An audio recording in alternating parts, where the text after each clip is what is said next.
นดินผู้ทรงเมตตาเหนือเกล้าขอพระองค์เสด็จสู่สวรรคาลัยข้าพระพุทธเจ้าข้าราชการและเจ้าหน้าที่สถานีวิทยุกระจายเสียงแห่งประเทศไทยจังหวัดเชียงใหม่กรมประชาสัมพันธ์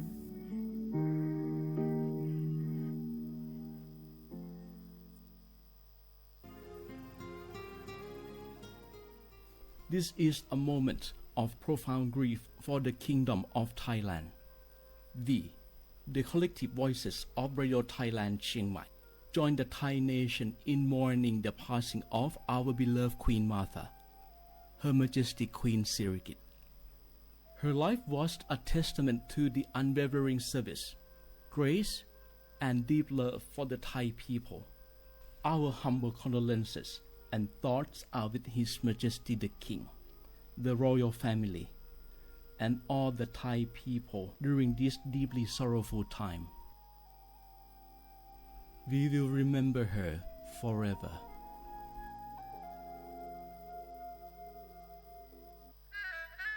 กราบก้มบังคมบ่าปิยราชธิดาพระเสด็จสู่ฟ้าปวงประชาร่ำให้ครวญนานาพระกรณียกิจในดวงจิตทวินหวนทุกเร้าเศร้าในสวงพระคือดวงใจไทย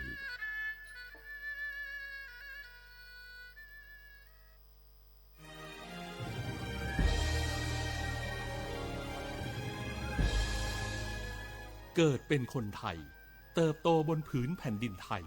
จงภูมิใจในความเป็นไทยชาติไทยเรานั้นนับเป็นชาติที่มีความเป็นมาเก่าแก่ยาวนานเรามีภาษาวัฒนธรรมและมีสิ่งต่างๆที่เป็นเอกลักษณ์ให้เราได้ภาคภูมิใจในความเป็นคนไทยเราควรเห็นคุณค่าและมีความรักชาติหวงแหนแผ่นดินอันเป็นมรดกของบรรพชน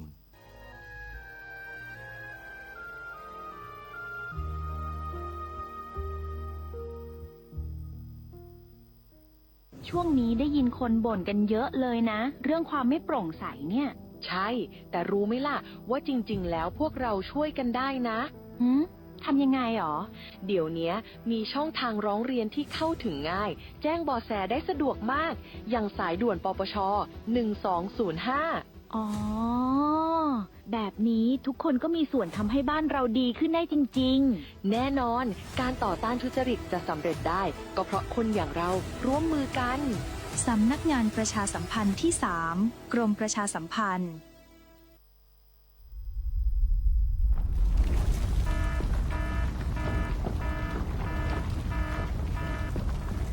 ดูสิรู้สึกสั่นๆพ่อปู่กำลังจะประทับร่างแล้วว้ายสั่นขนาดนี้เข้าแล้วแน่ๆสาธุเข้าอะไรล่ะแผ่นดินไหวพวกเอ็งมุดลงมาหาที่กำบังใต้โต๊ะนี่เร็วอย่าเพิ่งวิ่งออกไปข้างนอกของจะหล่นใส่หัวแล้วตอนสั่นแรกๆทำไมท่านยังนั่งนิ่งเหรอครับตอนแรกมันสั่นระดับเบาแค่ให้เฝ้าระวังแต่สั่นแรงขนาดนี้ต้องหมอบป้องเกาะหาที่หลบกำบังที่แข็งแรงพวกเอ็งต้องรู้จักประเมินสถานการณ์ภัยบ้างประเมินภัยเป็นปฏิบัติตัวถูกรับมือได้ทุกวิกฤตสำนักงานประชาสัมพันธ์ที่ 3 กรมประชาสัมพันธ์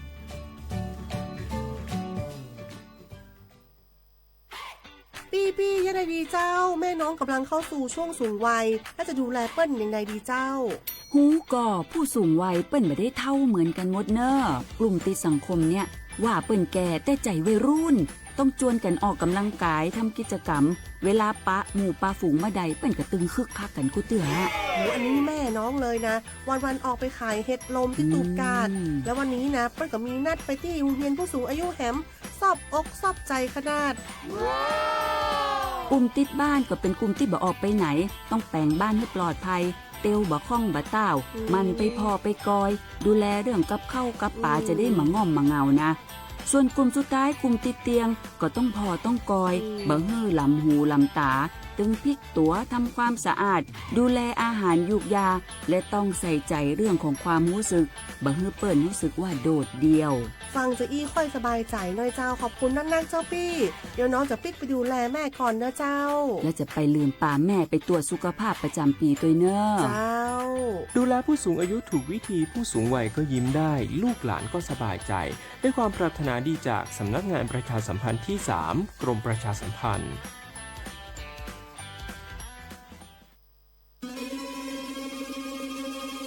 ก้าวสำคัญมาถึงแล้วเจียงใหม่นครหลวงของล้านนา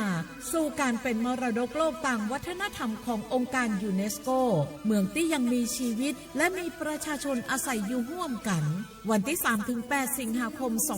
2569 นี้สภาการโบราณสถานระหว่างประเทศจะลงพื้นที่ตรวจความพร้อมจังหวัดเจียงใหม่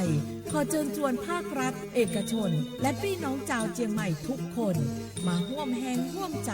พัฒนาปรับปรุงพื้นที่ทั้ง5ประตู4แจ่งตามแนวคูเมืองและ7วัดสำคัญวัดเจียงมั่นวัดพระสิงห์วัดเจดีย์หลวงวัดพระธาตุดอยสุเทพวัดสวนดอกวัด7ยอดและวัดอุโมงค์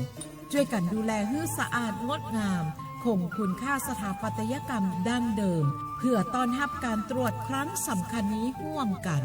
ร่วมสนับสนุนเจียงใหม่สู่เมืองมรดกโลกต่างวัฒนธรรมโดยสวท.เจียงใหม่สำนักงานประชาสัมพันธ์ที่ 3 กรมประชาสัมพันธ์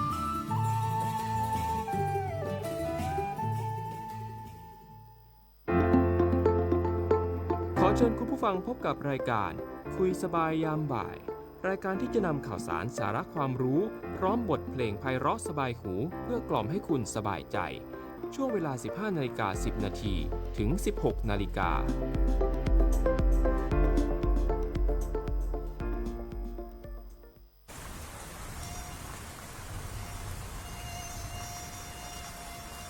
หน้าฝนนี้ชุ่มฉ่ำใจแต่ต้องระวังสุขภาพให้ดีนะครับกรมควบคุมโรคเตือนภัย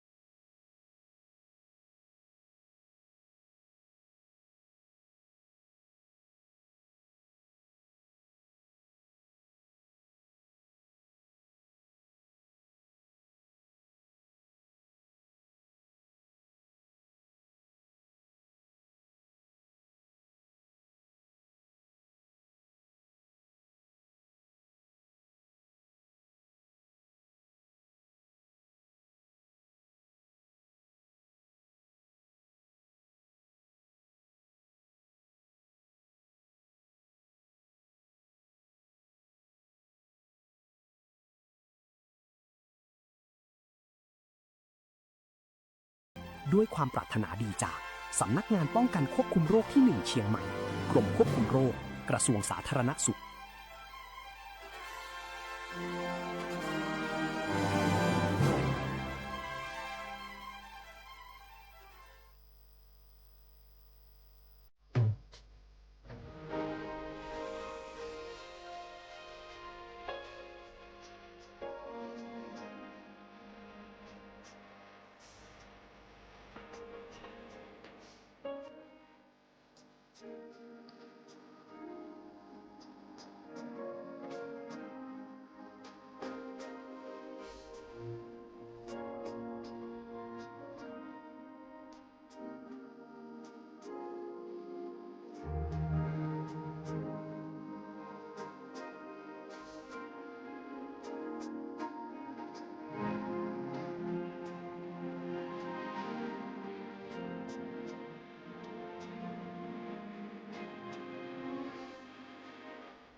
ฝนตกทีไรไข้เลือดออกและโรคฉี่หนูระบาดทุกที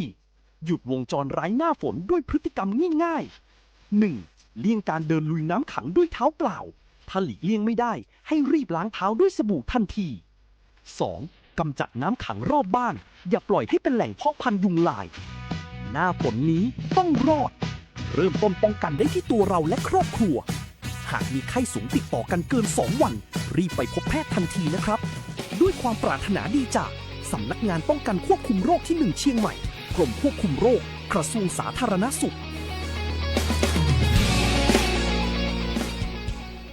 สวัสดีค่ะสวัสดีคุณผู้ฟังทุกท่านค่ะขอต้อนรับคุณผู้ฟังทุกท่านเข้าสู่รายการคุยสบายยามบ่ายนะคะในช่วงของรู้ทันโรคกับสำนักงานป้องกันควบคุมโรคที่ 1 เชียงใหม่ค่ะวันนี้กลับมาเจอกันเช่นเคยในบรรยากาศฝนพรำนะคะเข้าสู่หน้าฝนอย่างเป็นทางการเนาะตกทั้งวันทั้งคืนแบบนี้นะคะรายการของเราค่ะด้วยความห่วงใยสุขภาพคุณผู้ฟังนะคะอยู่ด้วยกันที่นี่ทางสวทเชียงใหม่ค่ะ FM 93.25 เมกะเฮิรตซ์รวมถึงคุณผู้ฟังที่รับฟังรับชมนะคะผ่านสวทเชียงใหม่ PRD กันด้วยนะคะร่วมพูดคุยร่วมทักทายกันเข้ามาได้นะคะวันนี้ค่ะอยู่กับน้องนานอังสุมารีบุญสูงนะคะเช่นเคยพูดคุยกันในเรื่องของโรคและภัยสุขภาพค่ะและอีกหนึ่งท่านนะคะที่จะได้มาพูดคุยกับเราในวันนี้ไม่ใช่ใครอื่นค่ะคุณผู้ฟังค่ะคุณผู้ฟังคุ้นเสียงกันดีนะคะเนื่องจากว่าท่านนั้นไม่อยู่คนนี้ท่านนี้เขาจะมาเป็นผู้ดำเนินรายการแทนตลอดแต่วันนี้นะคะเราอิฟตัวท่านมาเป็นผู้ให้ความรู้ละกันเนาะในส่วนของหน้าฝนแบบนี้ว่ามีโรคและภัยอะไรมาพูดคุยกับคุณผู้ฟังกันบ้างนะคะในประเด็นที่มีชื่อว่าเรนซีซั่นนี้สุขภาพต้องรอดสแกนภัยเงียบหน้าฝนที่ทุกคนต้องรู้นะคะพูดถึงหน้าฝนเราก็จะรู้เลยว่ามันเหมือนแพ็กเกจโรคที่มาเป็นกลุ่มก้อนแล้วมันก็จะแตกต่างกันไปแต่ละโรคแต่ละภัยนะคะวันนี้ครูบอมค่ะอิสรพงษ์เพลิดเพลินนะคะนักวิชาการสาธารณสุขชำนาญการพิเศษค่ะเป็นทั้งผู้ดำเนินรายการนะคะเป็นทั้งหัวหน้ากลุ่มงานนะคะแล้วก็เป็นหัวหน้างานเองนะคะแล้วก็เป็นกูรูเรื่องของโรคและภัยด้วยวันนี้ครูบอมจะได้มาพูดคุยกับเราในรายการค่ะขออนุญาตทักทายท่านก่อนเลยละกันนะคะสวัสดีค่ะสวัสดีครับสวัสดีท่านผู้ฟังทางบ้านนะครับผมทางเพจเชียงใหม่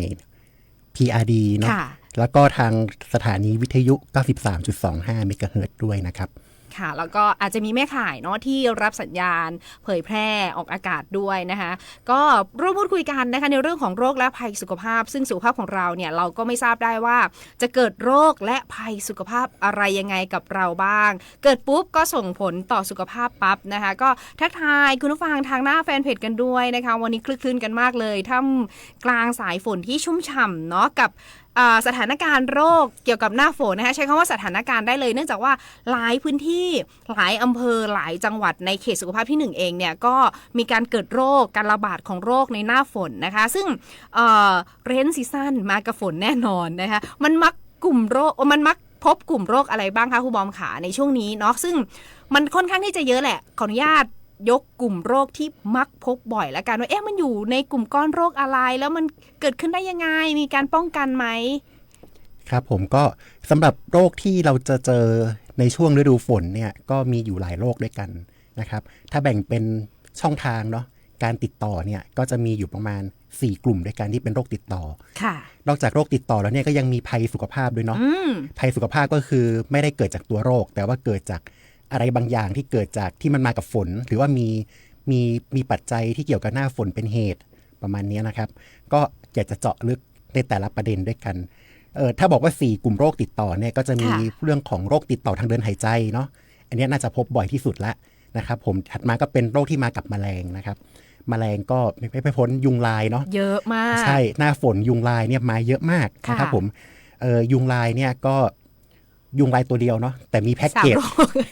เราคุยกันบ่อยมากอันนี้ใช่อันนี้ก็คือแพ็กเกจโรคที่มากับยุงลายนี่คือแบบมาเป็นพวงเลยนะครับโหเยอะมากแล้วนั้นก็จะมีเรื่องของโรคติดต่อทางเดินอาหารและน้ำนะครับผมก็คือไม่พ้นเรื่องที่จากก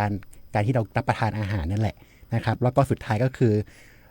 พอมันเป็นน้ำมันชื้นทำให้ผิวหนังเราอาจจะที่มีแผลหรือว่าทำให้ผิวหนังเราเวลาแช่น้ำนานๆเนี่ยก็จะมีโรคบางอย่างที่มันสามารถ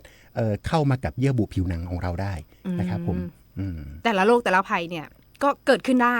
บางพื้นที่เองในจังหวัดเชียงใหม่เป็นจังหวัดค่อนข้างที่จะใหญ่และมีหลายอำเภอแล้วบางพื้นที่เองโรคที่ครูบอมพูดมามีการระบาดหมดเลยทีนี้มีข้อสงสัยว่าทำไมนางถึงเลือกครูบอมนะคะเนื่องจากว่าครูบอมเองหรือว่าหัวหน้าบอมเนี่ยนะคะท่านเป็นอาจารย์สอนเต้นอาราบิกด้วยอันนี้ใครสนใจก็สามารถเรียนเชิญไปเต้นกับพวกเราได้นะคะเดี๋ยวหลายคนสงสัยว่าเอ๊ะทำไมนั่นเองเรียกหัวหน้าตัวเองว่าเป็นคุณครูนะคะซึ่งเราเรียกติดปากกันมาเนาะเนื่องจากว่า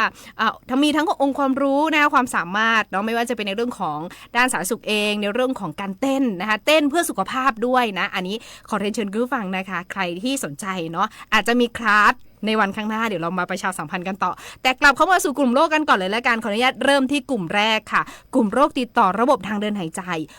โรคเนี้ยมันมีหลากหลายโรคมากแต่โรคที่มักพบมากที่สุดในจังหวัดเชียงใหม่เองและเขตสุขภาพที่1เองคือโรคอะไรบ้างคะก็จะมีไข้หวัดใหญ่ครับผมแล้วก็อีกอันนึงก็คือเรื่องของ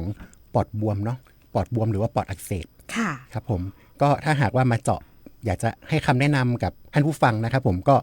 ไข้หวัดใหญ่เนาะทุกคนก็น่าจะรู้จักกันแหละไข้หวัดใหญ่เป็นโรคที่อยู่กับเรามานานและก็เกิดจากเชื้อไวรัสเนาะเอามาทวนกันนิดนึงแล้วกันสายพันธุ์ A สายพันธุ์ B นะครับก็คือ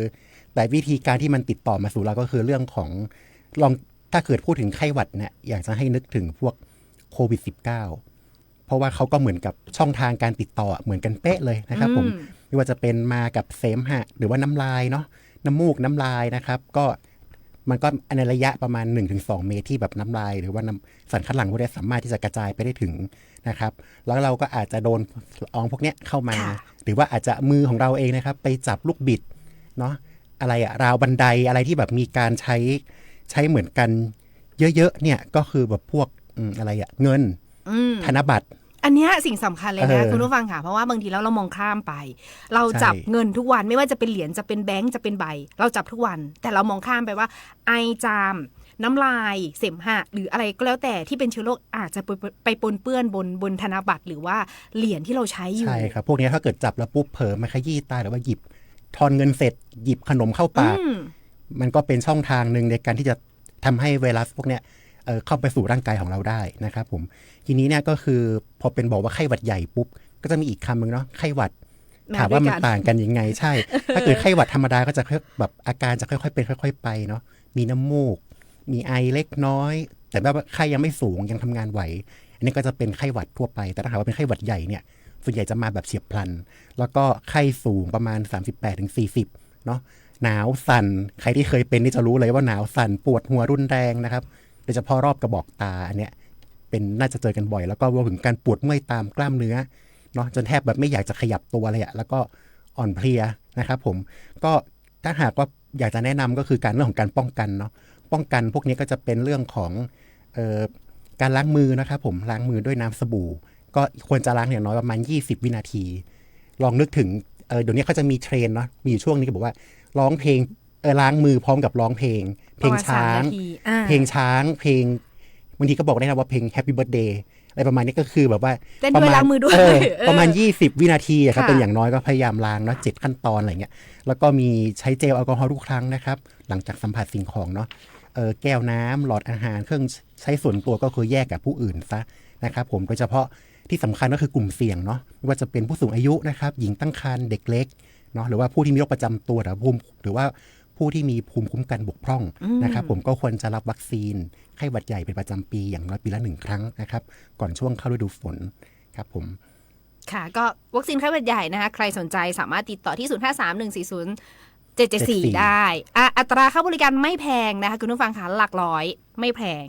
สามารถติดต่อได้เลยนะคะเนื่องจากว่าในช่วงนี้เรายังมีบริการในการฉีดวัคซีนไข้หวัดใหญ่อยู่เนาะทางคลินิกเวชศาสตร์ของเรานะคะก็นอกจากไข้หวัดใหญ่แล้วก็ยังมีวัคซีนอื่นๆนะคะขออนุญาตประชาสัมพันธ์ตรงนี้เลยแล้วกันเพราะว่าสามารถติดต่อสอบถามได้นะคะไข้หวัดไปแล้วไข้หวัดใหญ่ไปแล้วซึ่งครูบอมก็เน้นย้ำเช่นเคยนะคะการติดต่อก็การสัมผัสการอยู่ในที่แออัดนะคะการป้องกันก็เหมือนเดิมกินล้างมือสวมแมสนะคะเว้นระยะห่างอันนี้สำคัญที่สุดควรจะทำด้วยนะคะต่อจากนี้โรคไข้หวัดใหญ่ไปแล้วมีโรคอะไรอีกคะก็มีปอดบวมครับปอดบวมนี่ก็จะเป็นที่เกิดจากเนื้อเยื่อปอดเนาะเนื้อเยื่อปอดของเราที่มันมีอาการอักเสบขึ้นมาก็ส่วนหนึ่งก็จะมาจากการที่แบบว่าอาจจะเคยเป็นไข้หวัดใหญ่มาก่อน ทำให้หลอดลมอักเสบแล้วก็ไม่ได้รับการรักษาที่ถูกต้องร่างกายอ่อนแอแบบนี้นะครับแล้วก็แบบไอสะสมก็เลยทำให้แบบว่ากลไกการดักจับเชื้อของหลอดลมเนี่ยมันอาจจะแบบทำงานได้ไม่เต็มที่เนาะทำให้เชื้อโรคเนี่ยลุกลามนะครับลงไปจนถึงแบบถุงลมปอดอย่างเงี้ยก็จะมีอาการอย่างเช่นมีเสมหะเหนียวข้นเนาะมีเสมหะสีเหลืองสีเขียวพวกนี้นะครับแล้วก็หายใจหอบหายใจสั้นแล้วก็เร็วผิดปกตินะครับผมรวมไปถึงการระยะเวลาการหายใจเนี่ยเข้าลึกแล้วก็หรือว่ามีตอนไอจะรู้สึกเจ็บแปลบที่บริเวณหน้าอกนะครับเพราะว่าเนื้อเยื่อปอดของเรานั้นมันอักเสบแต่ทางนี้ทางนั้นเนี่ยในกลุ่มผู้สูงอายุเนาะอาจจะมีอาการแบบไม่รุนแรงมากอาจจะไม่มีไข้สูงนะครับแต่จะมีอาการเช่นซึมลงสับสนเดินเซกระสับกระส่ายพวกนี้ก็จะมีอาการอยู่บ้างลองถ้าหากว่าไปโรงพยาบาลเขาอาจจะมีการวัดออกซิเจนปลายนิ้วเนาะถ้าต่ำกว่า 95% ก็อาจจะต้องพบแพทย์โดยด่วนนะครับผมก็วิธีการป้องกันตนเองนะครับแล้วก็คือเรื่องของการจัดการสิ่งแวดล้อมเนาะสามารถที่จะเริ่มนะครับผมพักผ่อนถ้าหากว่าเริ่มเป็นหวัดเนี่ยแนะนำให้พักผ่อนให้เพียงพอนะครับดื่มน้ำมากๆน้ำอุ่นพวกนี้ครับเพื่อให้ขับเสมหะนะครับแล้วก็อย่าปล่อยให้ไอเรื้อรังนานๆนะครับหลีกเลี่ยงการซื้อยาหรือว่ายาปฏิชีวนะหรือว่ายาฆ่าเชื้อเนี่ยมากินเองเพราะอาจจะทำให้ดื้อยาแล้วก็โรคเนี่ยมันอาจจะลุกลามขึ้นมาได้นะครับผมก็เป็นในกลุ่มโรคติดต่อระบบทางเดินหายใจที่พบบ่อยที่สุดนะคะนอกจากนั้นก็อาจจะเรื่องของการผู้ที่สูบบุหรี่นะสูบบุหรี่ไฟฟ้าพวกนี้นะครับหรือว่าในบ้านมีคนสูบบุหรี่เองด้วยเช่นเดียวกันนะครับผมอาจจะได้รับควันบุหรี่มือสองฉะนั้นเนี่ยก็อาจจะทำให้แบบว่าร่างกายเราอ่อนแอลงแล้วก็รับเชื้อเข้าสู่ปอดได้ง่ายขึ้นก็ควรที่จะจัดการทำให้แบบสิ่งแวดล้อมในบ้านแบบว่าอากาศปลอดโปร่งพวกนี้ด้วยนะครับร่วมด้วยไม่ให้เกิดการอับชื้นแล้วก็สะสมของเชื้อโรคเชื้อราต่างๆครับผมก็เป็นโรคกลุ่มก้อนนะคะที่บอกว่ามันจะมาเป็นแพ็กเกจจริงๆแล้วโรคติดต่อระบบทางเดินหายใจมันมีอีกหลากหลายโรคไม่ว่าจะเป็นมือเท้าปากไม่ว่าจะเป็น RSV นะคะที่เราเคยคุยกันในรายการหลายๆครั้งแต่ว่าวันนี้ขออนุญาตยกมา2โรคเนื่องจากว่าเราพบบ่อยมากและเยอะมากในช่วงของฤดูฝนแบบนี้ถามว่ากลุ่มไหนที่อาจจะป่วยได้ทุกกลุ่มนะคะตั้งแต่เด็กยันถึงผู้ใหญ่ยันถึงผู้สูงอายุเลยอันเนี้ยป่วยได้ถ้าเราไม่ดูแลสุขภาพตัวเองนะคะทีนี้มาดูกลุ่มที่2กันบ้างค่ะวันนี้ค่อนข้างที่จะเยอะละกันเนาะในเรื่องของโรคและภัยที่มาในช่วงของหน้าฝนแบบนี้นะคะเรนซีซั่นเรนจริงๆค่ะตกตั้งแต่เมื่อวานจนถึงตอนนี้ยังไม่หยุดนะคะอาจจะมาพร้อมกับโรคและภัยก็ได้กลุ่มที่2ค่ะเป็นกลุ่มโรคติดต่อนำโดยแมลงซึ่งโรคนำโดยแมลงเราก็มาคุยกันบ่อยมากวันนี้ก็มาเน้นย้ำอีกครั้งหนึ่งแล้วกันว่ากลุ่มโรคติดต่อที่มาจากแมลงหรือว่านำโดยแมลงเนี่ยมีโรคอะไรยังไงบ้างเมื่อตอนต้นครูบอมเผยไปนิดนึงแล้วว่ามีโรคอะไรบ้างนะคะขออนุญาตย้ำอีกทีหนึ่งแล้วกันค่ะครับก็นางเอกของโรคติดต่อนำโดยแมลงนะตัวนักแสดงนำหลักเลยก็คือเรื่องของยุงลายนะครับยุงลายนี่ก็จะมีเป็นสาเหตุเนาะ3โรคแรกก็คือเรื่องของโรคไข้เลือดออกนะครับไข้เลือดออกเนี่ยก็แน่นอนอยู่แล้วมากับยุงลายแล้วทุกคนรู้ดีนะครับไข้อาการเด่นๆเลยก็คือแบบว่าสังเกตตัวเองนะครับว่ามีไข้ลอยนะครับสูงแบบ39-40 องศาอะไรติดต่อกัน 2-7 วันกินยาพาราเซตามอลยังไงก็ไม่หายนะครับผมไข้ก็ไม่ลดนะครับมีหน้าแดงตาแดงนะครับปวดหัวรุนแรงรวมถึงอาการเบื่ออาหารด้วยนะครับผมอาจจะมีอาเจียนถ้าหากว่ารัดแขนเนี่ยอาจจะมีเรื่องของอาจจะพบจุดเลือดออกสีแดงเล็กๆตามแขนตามขานะครับผมก็อันตรายของตัวเนี้ยก็คือถ้าหากว่าทิ้งเอาไว้เนี่ยอาจจะทำให้เขาเรียกว่าอะไรมีเลือดออกเนาะพลาสมารั่วอะไรเงี้ยครับแล้วก็ทำให้มีอาการซึมช็อกประมาณนี้ครับมือเท้าเย็นกระสับกระส่ายอาจจะทำให้เป็นโอกาสทำให้แบบเสียชีวิตขึ้นมาได้นะครับการป้องกันตนเองนะครับเป็นวิธีการที่ดีที่สุดเลยนะครับผมก็คือเรื่องของการจัดการแหล่งเพาะพันธุ์ยุงเนาะในบ้านหมั่นสำรวจเรื่องของพวกนี้ครับหมั่นสำรวจทุก7 วันไม่ให้มีถ้าไม่มีลูกน้ำเนาะก็ไม่มันก็เป็นการตัดวงจรไม่ให้มียุงตัวแก่มากัดเราได้นะครับผมเป็นวิธีการจัดการที่ดีที่สุดเลยแต่ถ้าหากว่าจะต้องเข้าไปในสวนเนาะเข้าไปในที่แบบว่าห่างออกไปจากบ้านเราอะแม้ว่าเราจะดูแลในบ้านเราดีเท่าไหร่แต่ว่ายุงมันบินเข้ามาได้อะไรอย่างเงี้ยหรือว่าเป็นในที่อื่นที่มันไม่มีคนดูแลไม่มีพื้นที่รับผิดชอบอย่างเงี้ยก็อาจจะต้องใช้วิธีการป้องกันตนเองนะครับผมเรื่องของการทายากันยุงก็หมั่นสังเกตนะครับสังเกตถ้าหากว่าจะใช้สเปรย์พ่นหรือว่าเป็นโลชั่นยากันยุงเนี่ยแนะนำให้มีการสังเกตผลิตภัณฑ์ข้างขวดหรือข้างซอง ที่มันเขียนมีสาร DEET ที่เขียนว่า DEET นะครับตัวนี้จะช่วยในการป้องกันได้ดีกว่าเพราะว่าบางผลิตภัณฑ์ตัวนี้มันมีเยอะมากบางผลิตภัณฑ์เนี่ยเขาไม่มีสารตัวเนี้ยเขาเป็นเพียงแค่สารสกัดตะไคร้หอมมันใช้ได้ก็คือแต่ว่าประสิทธิภาพมันอาจจะไม่เท่าไม่เยอะเท่าไหร่ใช่ไม่เท่าฉะนั้นเนี่ยก็เลยแนะนำว่าถ้าเป็น DEET สารตัวนี้นะครับจะดีที่สุดนะครับผมแล้วก็เรื่องของการนอนเนาะนอนในมุ้งหรือว่าเป็นที่มุ้งลวดอะไรอย่างเงี้ยครับผมแล้วก็ที่สำคัญเลยนะครับผมที่เราเจอเสียชีวิตโรคไข้เลือดออกบ่อยๆเนี่ยก็คือเรื่องของยากลุ่มเอนเซดนะครับผมยากลุ่มเอนเซดที่แบบว่าเช่นไอบูโพรเฟนแอสไพรินเนาะพวกนี้ก็คือจะไปซื้อยาพวกนี้กินเองก็จะต้องเตือนเป็นประจำว่าถ้าหากว่ามีช่วงไข้เลือดออกช่วงที่เป็นฤดูฝนมีไข้อะไรพวกนี้มันงดยากลุ่มนี้ไปก่อนแนะนำให้รับประทานลดไข้แบบพาราเซตามอลไปก่อนนะครับผมถ้าหากว่าไม่ดีขึ้นค่อยไปพบแพทย์หรือมีอาการอย่างอื่นที่รุนแรงขึ้นก็ไปพบแพทย์ตามมานะครับผมก็เน้นย้ำเรื่องของ3เก็บ3โรคนะครับผมเก็บบ้านเก็บขยะเก็บน้ำเนาะเก็บบ้านก็คือเก็บบ้านให้โปร่งโล่งไม่ให้ยุงมันเกาะเก็บขยะก็คือพวกขยะต่างๆนะครับเศษกระป๋องกะลามะพร้าวนะครับผมฐานรองแจกันพวกนี้ที่น้ำมันขังได้นะครับก็หรือว่ายางรถยนต์เก่าก็เก็บให้มันเป็นที่เป็นทางเก็บให้เรียบร้อยนะครับเก็บสุดท้ายก็คือเก็บน้ำก็พวกโอ่งน้ำใช้ต่างๆก็คือปิดให้เรียบร้อยนะครับไม่ให้แล้วก็ใช้ทรายเทมิฟอสหรือทรายอะเบทที่เรารู้จักกันในการที่จะควบคุมเนาะไม่ให้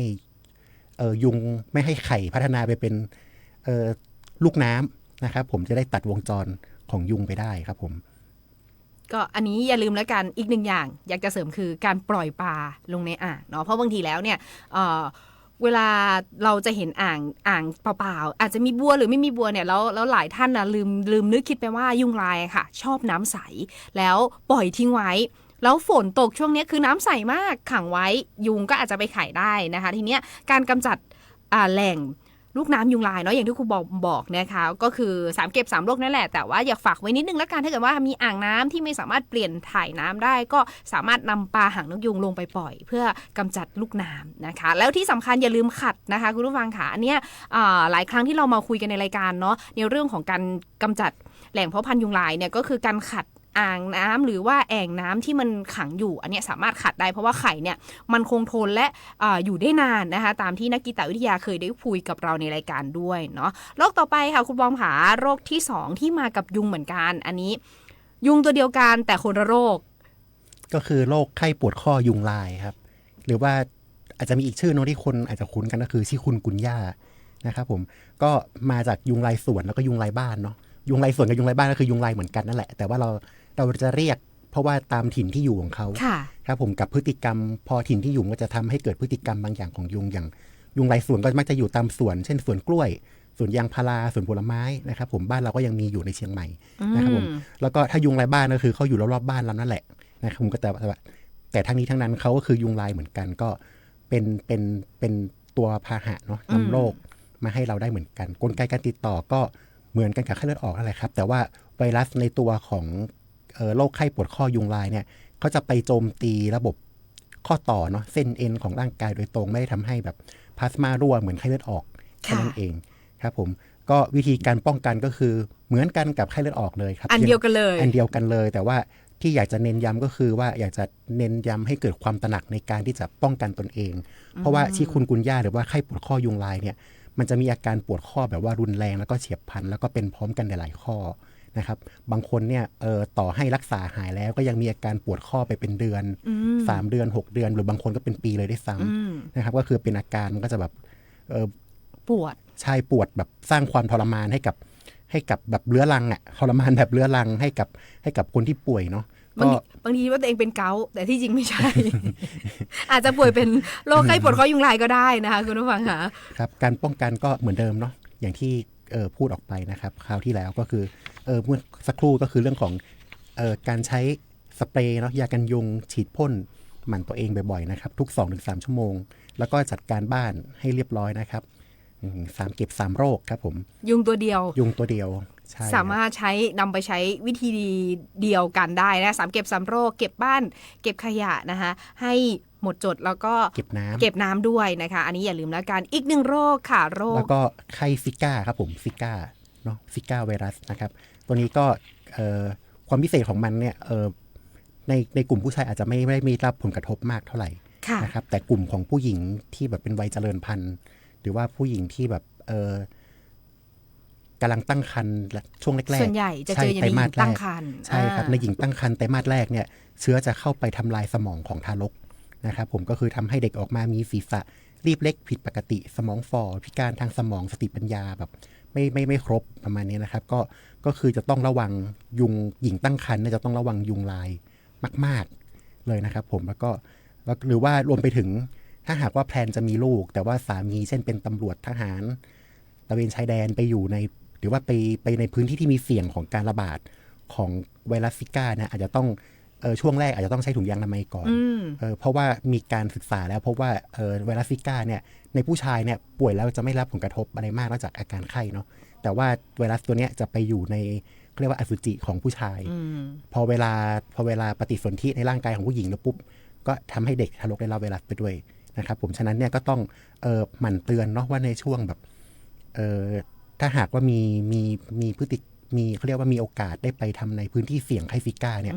ในช่วงแรกอาจจะต้องแบบป้องกันตนเองก่อนโดยใช้ถุงยางอนามัยอันนี้เป็นการป้องกันที่เพิ่มมามากขึ้นเพราะว่าโรคซิก้าหรือว่าไวรัสซิก้าที่เรารู้จักกันเนี่ยนะคะคุณผู้ฟังขามันแตกต่างจากโรคไข้เลือดออกโรคไข้ปวดข้อยุงลายเนาะอันเนี้ยมันจะหนักในส่วนของสตรีตั้งครรภ์หรือผู้หญิงที่ตั้งครรภ์ในไตรมาสแรกก็คือ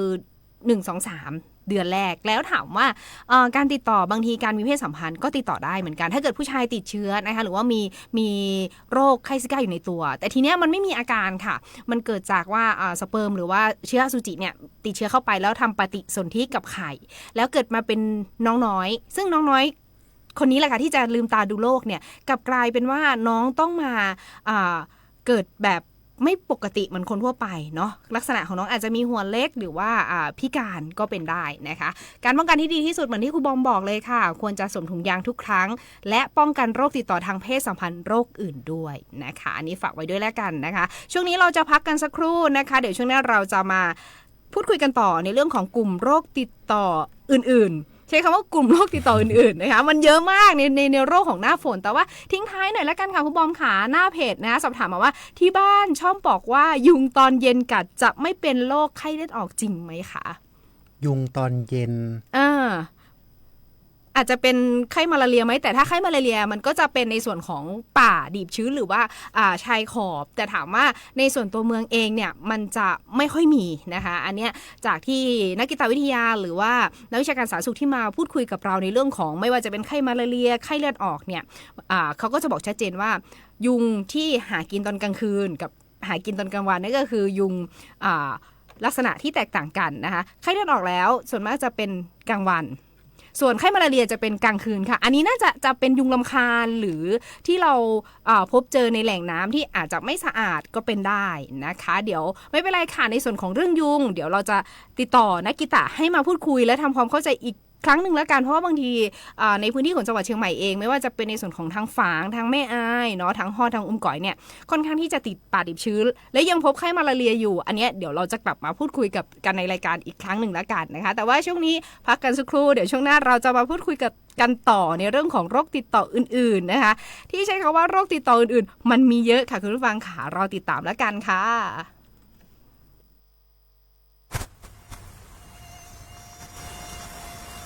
หน้าฝนนี้ชุ่มฉ่ำใจ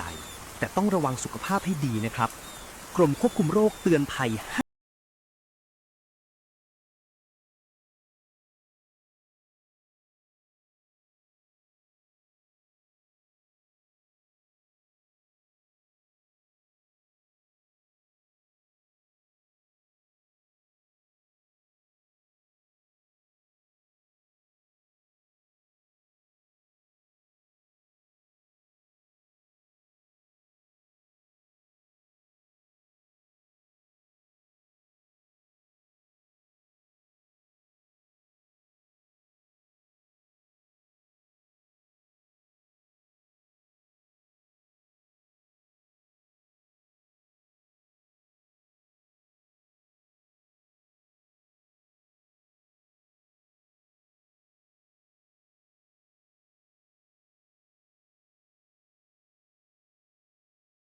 ด้วยความปรารถนาดีจากสำนักงานป้องกันควบคุมโรคที่ 1 เชียงใหม่กรมควบคุมโรคกระทรวงสาธารณสุข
หน้าฝนแบบนี้ต้องระวังเห็ดพิษให้ดีครับเพราะมันชอบขึ้นปนกับเห็ดที่กินได้แถมหน้าตาตอนดอกตูมยังคล้ายกันมากจนแยกด้วยตาเปล่าแทบไม่ออกเลยความเชื่อที่ว่าเห็ดต้มสุกแล้วพิษจะหายบอกเลยว่าคิดผิดความร้อนทำลายพิษไม่ได้โดยเฉพาะเห็ดระโงกหินหน้าตาคล้ายเห็ดระโงกขาวมากกินแค่ดอกเดียวก็อันตรายถึงขั้นตับวายและเสียชีวิตได้เลยวิธีสังเกตคือเห็ดพิษขอบหมวกจะเรียบไม่มีรอยขีดและโคนก้านมีกระเปาะชัดเจนถ้าเผลอกินแล้วมีอาการคลื่นไส้อาเจียนท้องเสียให้รีบไปโรงพยาบาลทันทีอย่าลืมพกตัวอย่างเห็ดหรือถ่ายรูปไปด้วยและห้ามล้วงคอให้อาเจียนเด็ดขาดเพราะอาจทำให้สำลักและติดเชื้อรุนแรงกว่าเดิมจำไว้ให้ขึ้นใจเห็ดไม่รู้จักไม่แน่ใจไม่เก็บไม่กินและห้ามกินเห็ดพร้อมกับแอลกอฮอล์เด็ดขาดเพราะจะทำให้พิษของเห็ดกระจายอย่างรวดเร็วกรมควบคุมโรคห่วงใยอยากให้คนไทยมีสุขภาพดี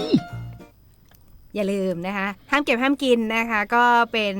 โรคอีกหนึ่งโรคที่มักจะพบในฤดูฝนแบบนี้นะคะก็อยู่ด้วยกันที่นี่ค่ะทางสวทเชียงใหม่ FM 93.25 MHz นะคะรวมถึงคุณผู้ฟังที่รับชมรับฟังผ่านสวทเชียงใหม่ PRD กันด้วยนะคะกลับมาพูดคุยกันต่อในเรื่องของโรคในฤดูฝนค่ะกลุ่ม1กลุ่ม2ไปแล้วนะคะมาดูที่กลุ่มที่3กันบ้างเกี่ยวกับกลุ่มโรคติดต่อทางเดินอาหารและน้ำซึ่งเป็นภัยจากการกินค่ะในส่วนนี้มีโรคอะไรบ้างคะที่มักพบบ่อยในช่วงของฤดูฝนค่ะก็เมื่อกี้ก็มีสปอตเนาะพูดไปถึงเห็ดพิษไปละที่จริงเยอะมากนะลงหน้าฝนเห็ดพิษก็เป็นอีกหนึ่งอันนะครับก็ที่จะเจอกันบ่อยๆแต่ว่าอีกที่อันนึงที่จะเจอก็คือเรื่องของอุจจาระร่วงเฉียบพลันนะครับผมก็ว่าอาหารเป็นพิษนะครับก็ถ้าหากว่ามีอาการเนาะสังเกตง่ายๆเลยอาการเด่นของเขาก็คือการถ่ายเหลวเป็นน้ำนะครับถ่ายเหลวเป็นน้ำตั้งแต่3ครั้งขึ้นไปภายในเวลา24ชั่วโมงนะครับ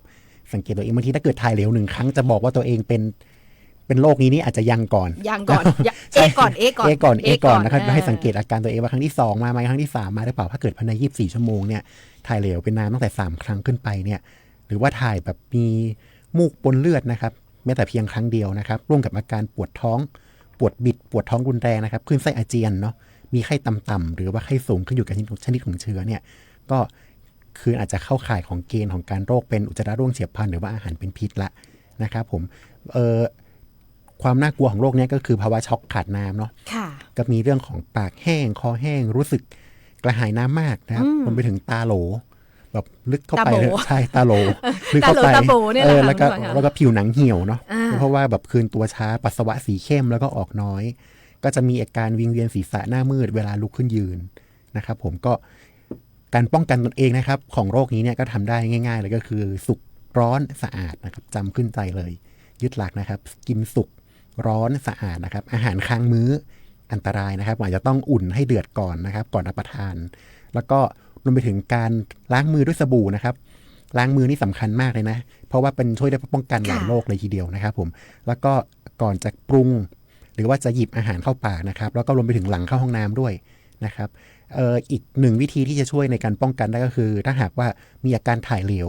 นะครับอาจจะต้องเติมเรื่องของสารละลายเกลือแร่นะครับโดยจิบทีละน้อยนะครับแต่ว่าจิบบ่อยๆอย่าไปฟดทีเดียวแบบว่าดื่มบึกเข้าไปพวดเหมือนดื่มน้ำไม่ได้นะคะคุณผู้ฟังค่ะก็คือหมั่นจิบทีละน้อยจิบบ่อยๆแล้วก็ที่สำคัญก็คือถ้าหากว่าอยากจะซื้อมียาอยู่นะครับอย่าไปใช้ยาหยุดถ่ายเด็ดขาดเพราะบางทีกลไกของร่างกายเนี่ยเขาจะพยายามขับเชื้อโรคออกไปกับอุจจาระเนาะฉะนั้นถ้าเกิดการที่เราไปกินยาหยุดถ่ายเนี่ยมันก็จะทำให้เชื้อโรคยังคงค้างอยู่ในระบบทางเดินอาหารของเราอยู่นะครับผมระบบขับถ่ายยังมีเชื้อโรคค้างอยู่ฉะนั้นเนี่ยก็อาจจะต้องหยุดแล้วก็ปล่อยให้มันเป็นไปตามธรรมชาติใช่ออกไปแล้วก็เติมเกลือแร่ ORS ทีละจิบน้อยบ่อยๆนะครับผมอันนี้ก็สำคัญนะครับผมขอข้ามไปที่กลุ่มที่4เลยแล้วกันนะครับผมก็คือเรื่องของโรคติดต่อทางบาดแผลหรือว่าเนื้อเยื่อบุผิวหนังที่รุนแรงนะครับผมก็เจอบ่อยๆในหน้าฝนเนี่ยก็จะมีอยู่2โรคนะครับอย่างแรกก็คือฉี่หนูเนาะฉี่หนูเนี่ยก็คือพวกเลปโตนะครับผมเลปโตสเปโรซิสเนาะมันก็จะเป็นเชื้อที่อยู่ในท่อน้ำไตหรือว่าท่อไตของท่อปัสสาวะของสัตว์ฟันแทะนะครับผมก็จุดเด่นก็คือหลังจากที่เราเนี่ยไปลุยน้ำย่ำโคลนมาประมาณ 1-2 สัปดาห์เนี่ยถ้าหากว่ามีไข้สูงเฉียบพลันนะครับปวดหัวตื้อๆสังเกตจุดเด่นก็คือปวดกล้ามเนื้อนะครับผมปวดกล้ามเนื้ออย่างรุนแรงโดยเฉพาะที่น่องโคนขาแล้วก็หลังนะครับปวดแบบว่าบางทีอาจจะปวดจนเดินไม่ได้นะครับผมก็อีกที่จะมีวิธีสังเกตก็คือเรื่องของเยื่อบุตานะครับอาจจะมีอาการอักเสบเนาะตาแดงแบบไม่มีขี้ตานะครับพวกนี้ก็จะเป็นตาแบบมีขี้ตาเพราะว่าเป็นภาวะแทรกซ้อนขึ้นมาแล้วก็ตัวเหลืองเนาะตัวเหลืองตาเหลืองนะครับที่สำคัญก็คือมันจะมีอาจจะเกิดภาวะไตวายเฉียบพลันปัสสาวะไม่ออกหากปล่อยเอาไว้นะครับอาจจะทำให้อันตรายถึงชีวิตเลยนะครับผมก็วิธีป้องกันตนเองก็คือหลีกเลี่ยงนะครับผมการเดินลุยน้ำย่ำโคลนหรือว่าน้ำขังต่างๆนะครับตามสนามหญ้าหรือว่าจุดที่แบบว่าที่เป็นคอกสัตว์เนาะคอกสัตว์ต่างๆพวกนี้หรือว่าบางคนทำอาชีพเกษตรกรเนาะอาจจะต้องแบบว่าทำความสะอาดคอกสัตว์พวกนี้อาจจะต้องใส่รองเท้าบูทนะครับผมแล้วก็ถุงมือยางอย่างสม่ำเสมอแล้วก็ถ้าหากว่ามีบาดแผลเนาะให้ปิดบาดแผลแล้วก็กันไม่ให้น้ำเข้าหลังจากขึ้นน้ำสกปรกเนี่ยรีบอาบน้ำชำระร่างกายแล้วก็ฟอกสบู่ให้สะอาดทันทีนะครับ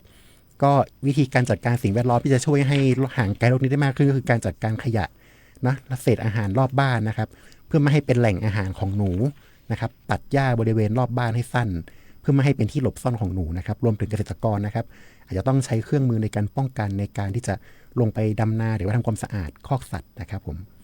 อันนี้คือโรคฉี่หนูนะคะก็พบในหน้าฝนอีกเช่นเคยค่ะคุณผู้ฟังค่ะนอกจากโรคฉี่หนูแล้วยังมีโรคอื่นอีกไหมคะก็คือตาแดงนะครับผมตาแดงก็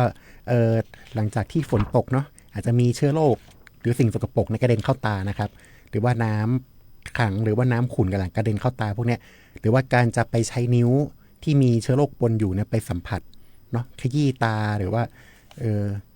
ก็จะทำให้แบบว่าตานะครับมีสีแดงก่ำนะครับผมแล้วก็มีอาการระคายเคืองเนาะคล้ายเหมือนมีเม็ดทรายอยู่ในตามีการเจ็บตาน้ำตาไหลอันเนี้ยที่เด่นๆของเขาเนี่ยจะต่างจากอันอื่นก็คือมีเรื่องของขี้ตามากผิดปกตินะครับผมในตอนเช้าบอกว่าก็จะมีขี้ตาเยอะผิดปกติก็ถ้าหากว่าเป็นข้างนึงเนี่ยก็จะมีโอกาสเนาะลามลุกอีกข้างหนึ่งได้ภายใน1-2 วันนะครับก็สังเกตเปลือกตาบวมแดงเนาะแพ้แสงแสบตาตลอดเวลาออกแดดอย่างเงี้ยครับก็วิธีป้องกันตนเองก็ง่ายมากเลยนะครับก็คือเรื่องของการบังคับตัวเองเนาะอย่าไปเอามือขยี้ตาบางคนชอบแคะมันชินจากการขยี้ตาน้ำตาไหลอย่างเงี้ยถ้าหากว่าน้ำสกปรกรู้สึกว่าน้ำสกปรกกระเด็นเข้าตาก็ใช้น้ำสะอาดล้างเนาะครับผมแล้วก็หมั่นแยกของใช้ส่วนตัวนะครับออกจากคนอื่นนะครับไม่ใช่ของร่วมกันถ้าหากว่ามีอาการตาแดงก็แนะนำให้หยุดเนาะหยุดเรียนหยุดงานอย่างน้อย 3-5 วันเพื่อลดการแพร่กระจายเชื้อนะครับผมนอกจากนี้อันนี้ไปแล้วตาแดงไปแล้วกลุ่มสุดท้ายค่ะและเวลาอัน4 นาทีของเรานะ กลุ่มสุดท้ายก็คือกลุ่มภัยสุขภาพและอุบัติเหตุต่างๆนานาที่มันเป็นภัยอาจจะส่งผลกระทบต่อสุขภาพของเราค่ะทั้งหมดที่เล่ามานะเป็นเรื่องโรคเนาะแต่ที่จะพูดต่อไปนี้ไม่ใช่โรคเป็นภัยอย่างเดียวเลยเป็นเรียกว่าภัยสุขภาพภัยแรกที่มากับหน้าฝนก็คือเรื่องของอุบัติเหตุเนี่ยก็คืออาจจะเป็นเรื่องของการใช้รถเนาะบางทีมันขับรถไปเนี่ยอาจจะมีคราบน้ำมันคราบฝุ่นบริเวณผิวถนนก็อาจจะเกิดภาวะรถเหินน้ำเนาะยางรถไม่ได้เกาะถนนอะไรพวกนี้ครับทำให้เกิดอุบัติเหตุได้รวมไปถึงวิสัยทัศน์ที่มืดครึ้มเนาะฝนเกาะกระจกหน้ารถกระจกมองข้างมันทำให้การมองเห็นแบบมันสั้นลงนะครับผมจะต้องวิธีการป้องกันก็ถอนคันเร่งนะครับผม อย่าไปใช้ความเร็วเท่าเดิมใช่เพราะเมื่อเช้าก็เยอะมากอุบัติเหตุในช่วงของฤดูฝนแบบนี้นะคะถ้าเกิดติดตามข่าวทางหน้าสื่อออนไลน์ก็จะเห็นว่าเยอะจริงๆค่ะครับผมก็ลดความเร็วลงสัก 20-30% ของความเร็วปกติแล้วก็เว้นระยะห่างจากท้ายรถคันหน้าให้มากกว่าเดิมนะครับเปิดไฟหน้ารถนะครับผมห้ามเปิดไฟฉุกเฉินเนาะเวลาฝนตกหนักเขาไม่แนะนำให้เปิดไฟฉุกเฉินแล้วก็หลีกเลี่ยงการเหยียบเบรกกระทันหันแล้วก็ใช้วิธีการถอนคันเร่งเพื่อลดความเร็วแล้วก็อย่าไปลืมตรวจเช็คสภาพรถให้พร้อมใช้เสมอนะครับผมคาดเข็มขัดนิรภัยทุกครั้งนะครับผมเวลาใช้รถใช้ถนนนะครับอันนี้ในส่วนของอุบัติเหตุทางท้องถนนและอีกหนึ่งอุบัติเหตุหรืออุบัติภัยนะคะที่เกิดขึ้นกับตัวเราและมักพบในหน้าฝนนั่นก็คือการจมน้ำเยอะมากไม่ใช่เฉพาะเด็กนะคะอันนี้จะเป็นเตือนของผู้ใหญ่นะครับผมเด็กจมน้ำไม่ค่อยเจอหน้าฝนใช่จะเจอในหน้าร้อนแต่ผู้ใหญ่เนี่ยจะเจอในหน้าฝนเยอะเพราะว่าไปบางคนน้ำมาเนาะปลาก็มาใช่ไปหาปลาอุบัติเหตุจมน้ำการหาปลาก็บางทีก็อาจจะประมาทหรือว่าการไปดื่มเครื่องดื่มแอลกอฮอล์ร่วมด้วยนะครับขณะหาปลาหรือว่าก่อนลงหาปลาพวกนั้นก็จะทำให้พอเวลาเกิดน้ำเย็นเนี่ยก็จะเกิดตะคริวได้ง่ายการตัดสินใจก็จะช้าลงนะครับบางการป้องกันที่แนะนำก็คือถ้าหากใครจะไปหาปลาที่แนะนำให้ใช้แกลลอนพลาสติกเปล่าครับผมขนาด5 ลิตรเนาะปิดฝาให้แน่นแล้วก็ผูกสะพายแร่งกับเชือกเอาไว้หรือว่าถ้าใครมีชูชีพได้ก็แนะนำให้ใช้ชูชีพนะครับแต่ถ้าไม่มีก็ใช้อุปกรณ์พวกนี้ DIY ประดิษฐ์เอาพอเวลาตกน้ำเนี่ยสามารถที่จะกอดแกลลอนเปล่าขนาด5 ลิตรลอยตัวแล้วก็พยายามอย่าไปคนเดียวเนาะควรจะมีใช่ควรจะมีเพื่อนไปด้วยเพื่อที่จะเวลาเกิดภัยอะไรก็ได้จะได้มีการช่วยเหลือกันได้อย่างน้อยคนหนึ่งเกิดเหตุคนหนึ่งอาจจะช่วยหรือว่าเรียกชาวบ้านให้มาช่วยได้เรียกคนอื่นให้มาช่วยแล้วก็กอดแกลลอนนั้นลอยคอรอความรับความช่วยเหลือไปครับผมไม่งั้นก็คือจะจมน้ำเสียชีวิตไปด้วยกันทั้งคู่นะคะอันนี้ก็คือเป็นโรคและภัยที่มักพบในหน้าฝนนะคะฝากเตือนกันด้วยละกันวันนี้เวลาของเราหมดลงแล้วนะคะเวลาก็